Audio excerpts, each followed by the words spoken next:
անկեղծ ասած չէի ուզում հավատալ եւ անկեղծ ասած երբ վարչապետը մինչեւ տեսանյութը որ հրապարակեց զայրացած էի շատ խիստ որ էս ինչ է արվում լավ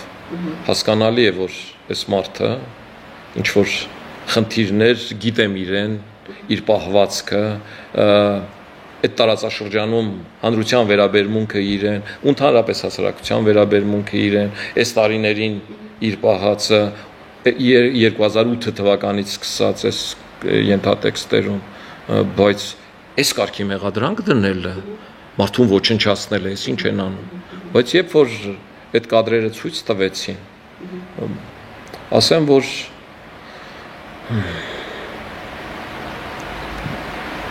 գիտեք լրացնելու, խոսելու, ասելու, որևէ բան չկար։ Իհարկե անսպասելի էր այդ ամեն ինչ։ Ես հասկանում եմ այն մեխանիզմը ինչպես է այդ եկել հավաքվել է այդտեղ։ Օրեցօր բացահայտումներ լինում, որ ընտանիքի անդամներն են ներգրաված եղել Ես խնդիրը այնքան էլ այդ հարցության մեջ չեմ նայում։ Ընտանիքի անդամ է, թե ընտանիքի անդամ չի, այդ այն ինչ որ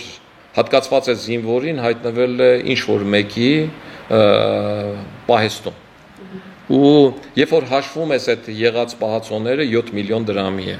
Ես կարող եմ մարդկանց անուններ տալ բարձրացիան պաշտոնյաների, որոնց ունեցվածքը ասենք խոսում են 4 միլիարդի մասին, ու եթե այդ 2000 դրամով վերածես պահածոյի, այդ մի հատ այնպիսի թիվ կկանգնի, որ այս առումով արդեն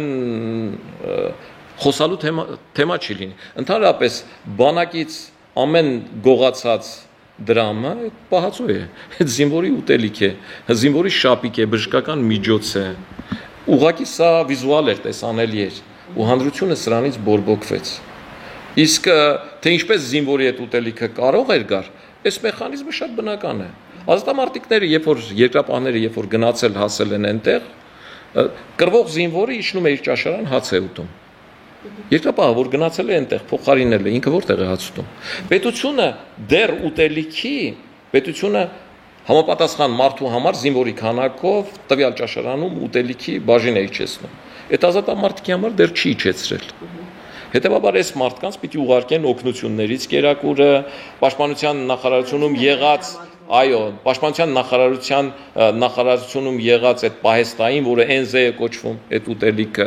եւ այդ ուտելիքը տվել են, ինչ կերել են, ինչ դրսից գյուղապետերով եւ այլով լիքը բերել են, պիտի ասվի, որ անկեղծ ասած պիտի նաեւ էս առիթ դառնա այդ պահածոների որակական հատկանիշներն էլ ստուգել, որովհետեւ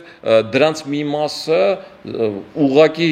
ասենք, իր համային կամ կալորիական հատկանիշներով օգտագործման համար լուրջ խնդիր է։ Այսինքն այդ արտադրողին էլ պիտի նայեն, այս ինչ որակ է արտադրում։ Արդյոք կերել է, արչե հրաժարվել է այդ ուտելուց։